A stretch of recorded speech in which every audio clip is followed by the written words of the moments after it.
Alam niyo, attorney, napakaganda po nitong ating panayam ngayon na mas nauunawaan na po namin ng mga nakikinig kung bakit po hindi nagmamadali, kung bakit po matindi ang pag-aaral, pakikipag-usap sa mga posibleng testigo, kasi nga baka kinalaunan, mapunta lang po sa wala ito at lalo pong magkaroon ng frustration po ang ating mga kababayan, attorney.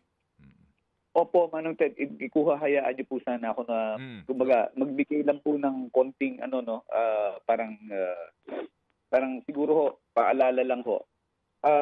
Madali po ang magbigay ng kahit na anong aligasyon sa kahit na anong tribunal, whether it's in the House, in the Senate, or the ICI. Madali po magbigay ng pahayag, magbanggit ng pangalan.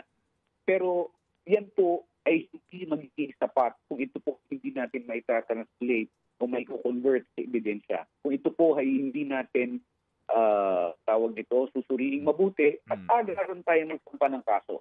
Okay, it will make people happy. It will probably make them feel good na may nasampo ng kaso. Pero ano po ang kwenta ng kaso na yun kung ito po hindi pinag-aralan? At sa kalaunan, ito po ay magresulta lamang sa isang dismissal.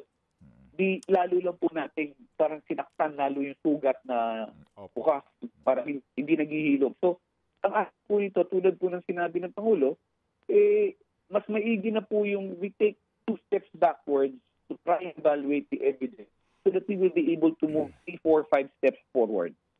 Mas mainam na po na tayo po ay sigurado sa ating ebidensya, tayo po ay sigurado doon sa ating mga kasong isasampa, bago po tayo magsampa. Kaysa daliin po natin ito para lamang po i-appease ang mga nagagalit na tao. Alam ko po, may dahilan po para magalit, may dahilan po para sila po magkaroon ng agam-agam.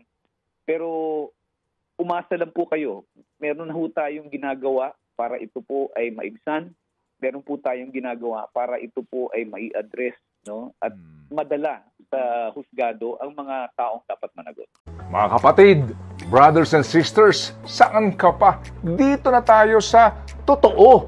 Dito na tayo sa True FM. Mga kapatid, mag-subscribe and follow po kayo sa social media accounts ng True Network PH. Yan po kami. Hanapin nyo lang True Network PH, Facebook, Instagram, YouTube, TikTok, and podcast.